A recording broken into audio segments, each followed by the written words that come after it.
کشمیر پاکستان کی شہرگ ہے۔ ہماری ملکی سلامتی کا دار و مدار کشمیر کی آزادی میں چھپا ہے۔ ایک طرف کشمیر میں زبردست تحریک آزادی جاری ہے تو دوسری جانب بھارت نے انتخابات کرانے کا اعلان کیا ہے۔ میں ہوں سید علی عمران اور یہ ڈاکومنٹری آپ کو کشمیر میں ہونے والے انتخابات کی تاریخ اور موجودہ انتخابات کی حقیقت سے آگاہ کرے گی۔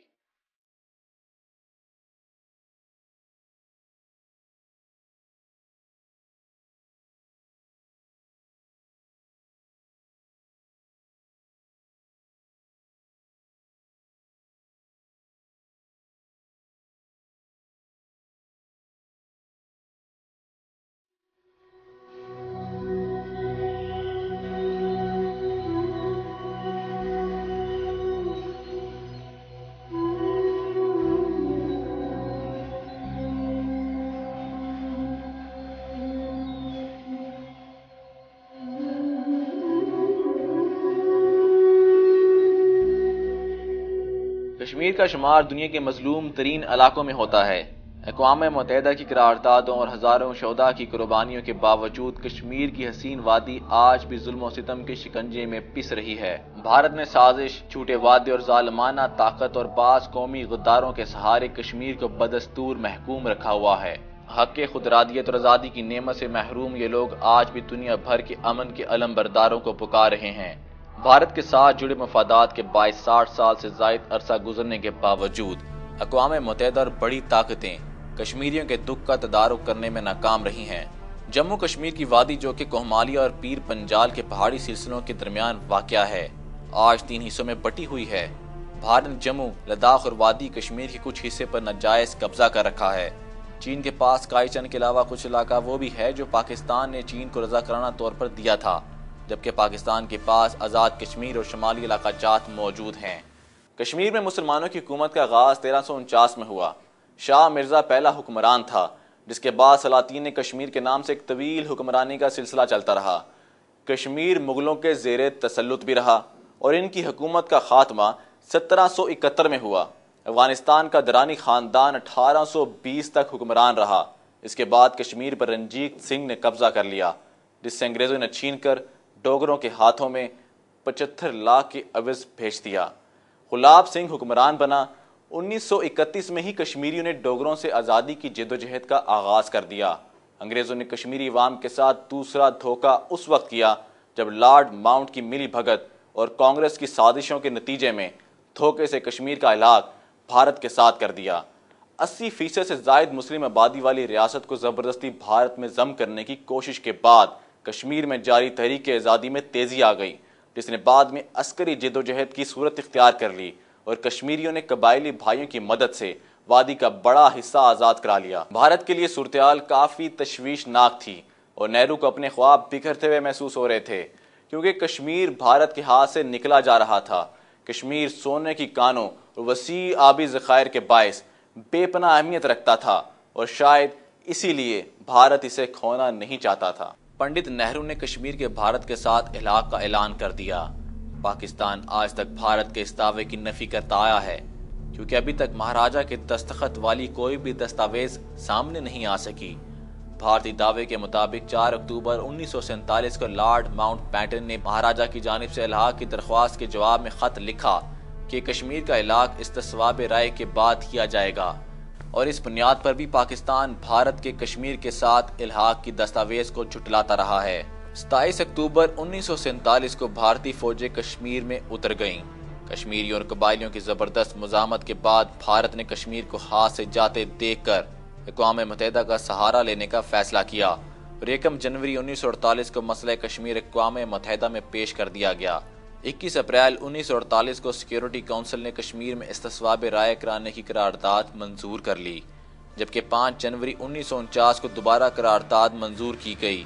کشمیر میں فائر بندی کے بعد لائن آف کنٹرول قائم کی گئی اور بھارتی وزیر اعظم پنڈت نہرو نے امن قائم ہوتے ہی کشمیر میں استصواب رائے کرانے کی رٹ لگانی شروع کر دی۔ ادھر بھارت نے کشمیر میں موجود چند بھارت نواز رہنماؤں کو ساتھ ملا کر ریاستی اسمبلی بنائی اور کشمیر پر مستقل قبضے کی سازشوں کا جال بننا شروع کر دیا۔ پاکستان اور بھارت کے درمیان اس مسئلے پر اب تک 4 جنگیں بھی ہو چکی ہیں۔ 1947 سے لے کر اب تک کشمیر میں کسی بھی عوامی نمائندے کو حکومت نہیں دی گئی۔ کشمیر کے تمام حکمران نئی دلی کی خواہش پر نامزد کیے جاتے رہے ہیں۔ کشمیر کے سابق گورنر بی کے نیرو اپنی یادداشتوں میں لکھتے ہیں کہ 1953 سے لے کر 1975 تک کشمیر کے حکمرانوں کا فیصلہ نئی دلی میں موجود کانگریسی حکومت کرتی تھی۔ پھر اس شخص کو دھاندلی اور طاقت کے ذریعے انتخابات میں کامیاب کرا دیا جاتا تھا، جبکہ بھارت کے ایک نامور صحافی تلوبن سنگھ کشمیر میں انتخابی عمل کو شرمناک جمہوریت قرار دیتے ہیں۔ 1996 میں بی بی سی کو انٹرویو دیتے ہوئے بھارت کے سابق ہوم منسٹر اندرجیت گپتا کا کہنا تھا کہ کشمیر میں اب تک ہونے والے تمام تر انتخابات بدترین دھاندلی کے ساتھ ہوئے ہیں اور ان کا واحد مقصد دلی کی مرکزی حکومت کے مفادات کا تحفظ کرنا تھا۔ ادھر بھارت کے شدت پسند ہندو رہنما اور سابق وزیر اعظم ایل کے اڈوانی بھی کشمیر میں انتخابی دھاندلیوں کا اقرار کر چکے ہیں۔ فاروق عبداللہ جو کہ کشمیر کے وزیر اعلیٰ رہ چکے ہیں، انہوں نے 1996 کے انتخابات کو مضحکہ خیز اور دھاندلی کا شکار قرار دیا تھا۔ کشمیر میں اب تک ہونے والے تمام تر انتخابات فوج کے زیر سایہ منعقد ہوئے اور کشمیریوں کی اکثریت نے اس کا بائیکاٹ کیا۔ آپ کشمیر کے انتخابات کے بارے میں اندازہ اس حقیقت سے لگا سکتے ہیں کہ 1962 میں بھارت کے وزیر اعظم پنڈت نہرو نے بخشی غلام محمد، جو کہ نیشنل کانفرنس کی جانب سے وزارت عظمیٰ کے امیدوار تھے، ان کے نام ایک خط میں کہا کہ تمہاری پارٹی کو چاہیے کہ چند سیٹوں پر اپنے امیدواروں کو ہروا لے، کیونکہ اس سے آپ کی پارٹی کی قوت میں اضافہ ہوگا۔ ناظرین، اس سے آپ اندازہ لگا سکتے ہیں کہ کشمیر کے انتخابات کس قدر بدترین بدعنوانی کا زیر سایہ ہوتے رہے ہیں اور کس طرح بھارت کی اعلیٰ ترین قیادت دھاندلی میں مصروف رہی ہے۔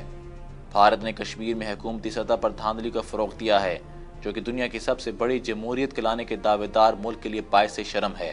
1947 میں تقسیم ہند کے موقع پر کشمیر میں مسلح جدوجہد کے بعد آزاد کشمیر بننے سے سیاسی قیادت بھی دو حصوں میں بٹ گئی۔ کشمیر کے مقبول ترین رہنما مولوی محمد یوسف شاہ اور غلام عباس آزاد کشمیر میں آ گئے، جسے وقتی طور پر شیخ عبداللہ کو سیاسی فائدہ پہنچا اور اس کی اہمیت میں اضافہ ہو گیا۔ بھارت نے اسے کشمیر کو آزاد ریاست بنانے کا خواب دکھایا، جس سے شیخ عبداللہ دھوکے میں آ گیا۔ شیخ عبداللہ کے بھارت نواز رویے اور کشمیر کے بھارت کے ساتھ الحاق کی حمایت کے باعث اسے 1948 میں ریاست کا وزیر اعظم بنا دیا گیا۔ اس نے وزراء کے کونسل کی مدد سے ریاست کا انتظام چلانا شروع کر دیا۔ اکتوبر 1949 میں کشمیر کو بھارتی آئین کے آرٹیکل 370 کے تحت اسپیشل سٹیٹس دے دیا گیا، جبکہ داخلی اختیارات میں بھی اضافہ کر دیا گیا۔ اکتوبر 1951 کو کشمیر میں پہلے انتخابات منعقد ہوئے۔ اقوام متحدہ کی سیکیورٹی کونسل نے انتخابات سے متعلق ایک قرارداد منظور کی، جس میں کہا گیا کہ یہ ریاستی انتخابات استصواب رائے کا متبادل ہرگز نہیں ہیں۔ ان انتخابات میں شیخ عبداللہ کی نیشنل کانفرنس نے تمام 75 سیٹوں پر کامیابی حاصل کی۔ دلچسپ بات یہ ہے کہ 75 میں سے 73 امیدوار بلا مقابلہ ہی منتخب ہوئے، جبکہ باقی 2 کو بھی ڈرا دھمکا کر مقابلے سے ہٹا دیا گیا اور ان سیٹوں پر بھی ووٹ ڈالے بغیر ہی نیشنل کانفرنس کے امیدوار جیت گئے۔ ان انتخابات میں عوام سے رائے لینے کا تکلف ہی نہیں کیا گیا اور تمام سیٹوں پر بغیر ووٹ ڈالے امیدوار منتخب کرا لیے گئے۔ بھارتی وزیر اعظم نہرو 1952 تک کشمیر میں استصواب رائے کرانے کا عزم کا اظہار کرتے رہے، تاہم 1953 میں انہوں نے اس سے انکار کر دیا۔ جب نہرو نے استصواب رائے کرانے سے واضح انکار کیا تو شیخ عبداللہ نے بھی بھارتی دھوکے کو سمجھتے ہوئے کشمیر کی داخلی خود مختاری اور آزادی کا نعرہ بلند کرنا شروع کر دیا۔ شیخ عبداللہ نے ریاستی اسمبلی سے بھارت کے کشمیر کے ساتھ الحاق کی قرارداد کو منظور کرانے سے بھی انکار کر دیا۔